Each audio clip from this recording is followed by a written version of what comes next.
What's going on, y'all?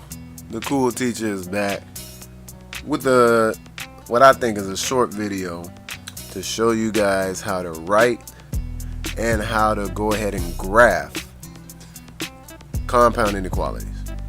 Alright? So a compound inequality basically comes from two inequalities that you put together to make one compound. Kind of like a compound word. Okay? So sleepwalking. Sleep and walking, two words, put them together, compound word. Same thing with compound inequalities. Two inequalities, you put them together to get one inequality. Alright, so before I start that, I'm going to write this at the top, and you'll see why it'll be important when we are going through the video. So the first thing I'm going to write is this.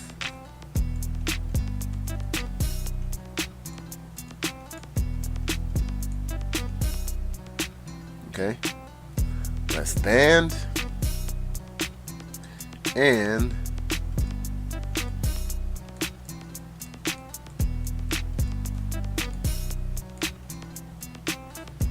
yeah, still trying to write on this pad. It's not the best, but great or. So here I have a less than and great or. Now I know you're probably like, less than ain't a word, which I know is true. And greater is spelled with an E, not an O. I understand that too. But for the sake of what we're doing, it's going to work. Alright? So, I'm going to do two different problems here. So, since I know I'm going to do two different problems, let me just go ahead and put a little something right down the middle to separate the two. Alright, lit. So,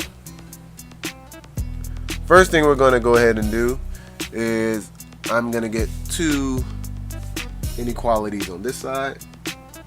So let's say x is greater than or equal to -8 and x is less than, oh no, not less than or equal to, let's just do less than 4. Okay? First thing we're going to do is make a compound inequality out of these. Alright? So how do I make a compound inequality? What I like to do is I like to go ahead and go with the inequality that has the greater number. If I look, this has -8, this has 4. So since this is the greater number, I like to write this one first because it's greater. And if you do a number line, the greater numbers are on the right hand side. So that is why I like to put this on the right hand side. And it doesn't change because our variable's on the left hand side where we like it. Alright?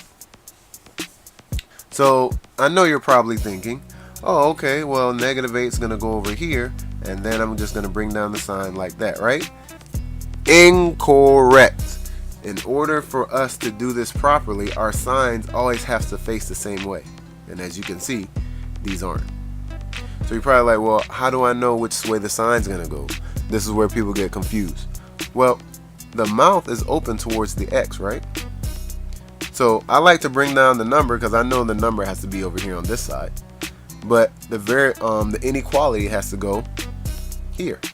So the mouth is open towards the X. So it can't change. The mouth still has to be open towards the X. And there you have it. My compound inequality, and you can see they're both facing the same way. If your inequalities ever face if your inequalities ever face different ways, that means you did something wrong. All right. So this is my compound inequality. Now I'm going to graph it. Okay. So I'm going to have a little short graph here. Remember, graphs go on forever because numbers go on forever. So I have my arrows at the end. And then I'm going to have always indicate where 0 is. Then I have -8 over here, and I have 4. Okay, because -8 is on the left hand side, because negative numbers on the left hand side of a number line, positive numbers on the right hand side. All right. So I'm going to start to graph this. Okay, this is where this comes into play. At the top where you see less than. Both of these are less than signs, right? So since they're both less than signs, what I'm going to do is I know when I graph this, I'm going to graph in between those two numbers because that's what indicates an and. Alright? But before I get to that, sorry, trying to get ahead of myself. The inequality between my variable and my 8 is a less than or equal to, and since it is or equal to, that means there's going to be a closed circle on this 8. And my inequality in between my variable and my 4 is just a regular inequality with no or equal to, so that means it's going to be an open circle. Alright? Now, what I was saying before, since it's two less than signs, think of less than, and includes everything that's in the middle. So that is what my graph is going to look like. Okay? Less than. Alright? And is everything in the middle. Alright? So you're probably like, well, what's great or? Well, let me go ahead and show you. Alright? Let me go ahead and get another inequality up here. Alright, other inequality is going to be x less than -1 and x is greater than or equal to 5. Okay? Just like we did it over here, I like to pick whatever number is greater and bring that down first. So the inequality with the greater number is going to be over here because this is a positive 5. So I'm going to bring this one down first. X is greater than or equal to 5. Okay? Now I know I have to bring down my -1, so I'm going to bring it down over here. My mouth is open towards my -1, so it still has to be open towards the -1. Now I have my compound inequality. See how easy that is? So I'm going to go ahead and set up my number line so I can graph it. Numbers go on forever, so I'm going to put my arrows, indicate where my 0 is, indicate where my 5 is, and then I have my -1. Alright, very, very simple. And now let's go ahead and graph it. Now, these are two greater than signs. This is greater than or equal to, but still greater than, and this is just greater than. Great or. Or means I'm going to do everything on the outsides of my numbers. Think of the oars on a boat. You're probably like, what is an oar on a boat? Okay, think of a paddle on a boat. Okay, you know a paddle boat?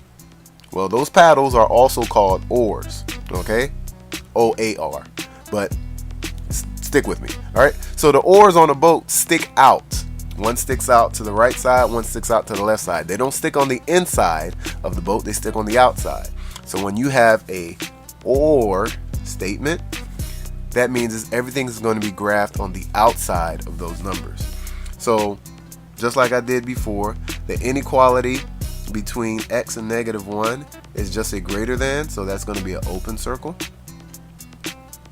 The inequality in between the x and the greater than, or x and 5 is greater than or equal to, so this is going to be closed. And since this is a or statement, I'm going to graph everything on the outsides of the numbers. So not in here, but outside. So this is going to go this way, and this is going to go this way. And that's how you graph compound, well, that's how you make and graph compound inequalities. All right? If you have any questions, please feel free to go ahead and comment down below. You can ask me, because that's what I'm here for. You can ask me questions.